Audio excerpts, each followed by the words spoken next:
आज टुनटुनी अपनी छोटी बेटी टूनी चिड़िया के साथ बाहर दाना खा रही थी। तभी वहाँ पर कालू और बांझ आ जाते हैं। अरे टुनटुनी बहन, तुम हर बारी रूखा सूखा ही दाना खाती हो, क्यों ना तुम मेरे साथ चलो, मैं तुम्हें आम खिलाऊंगा, वो भी अपने पैसे से। मुझे पता है बांझ, तुम उस जंगल से आम चुराओगे और मुझे भी खिलाओगे।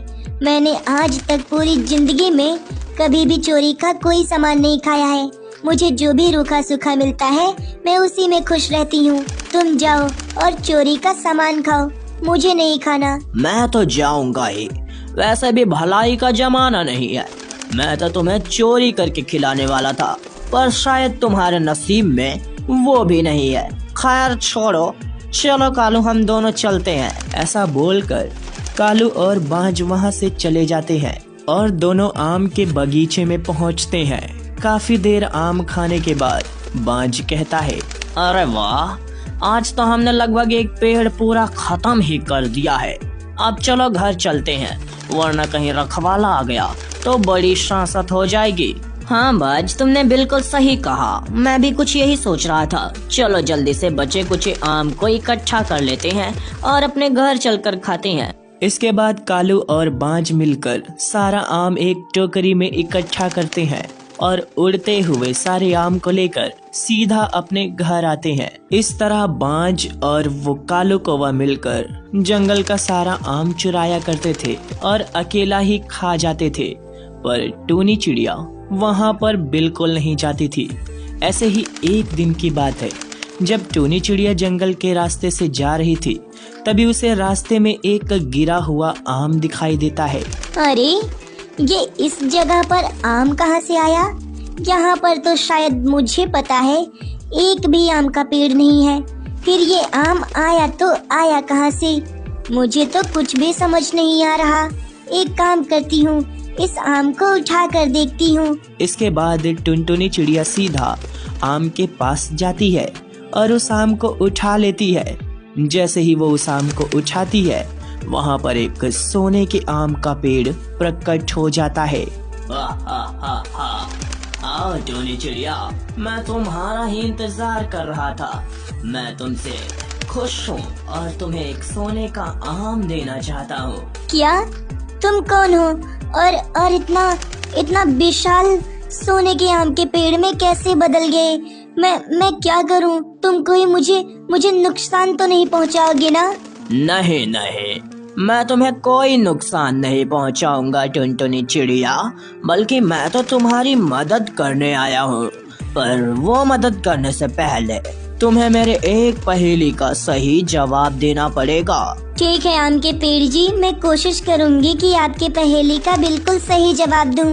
और आप मुझे एक सोने का आम भी देंगे? ये तो आपने ही बोला है ना? हाँ, तुमने बिल्कुल सही सुना।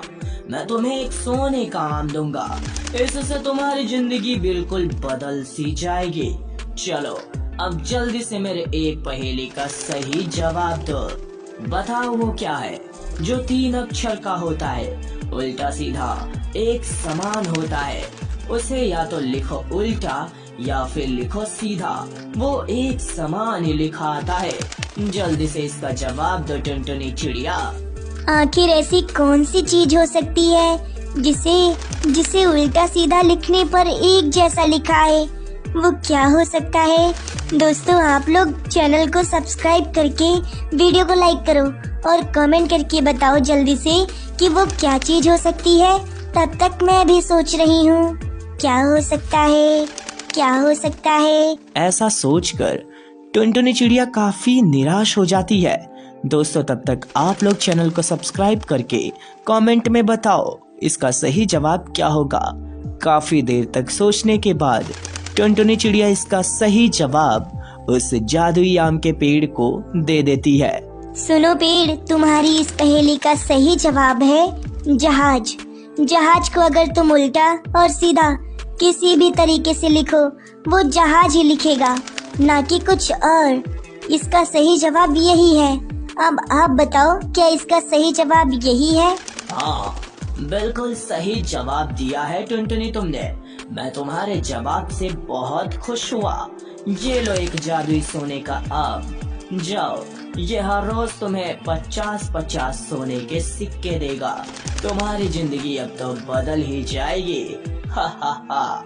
ऐसा बोलकर वो जादुई आम का पेड़ जो कि सोने का होता है वहां से गायब हो जाता है। इसके बाद खुशी खुशी टुनटुनी चिड़िया सोने का आम लेकर अपने घर आती है।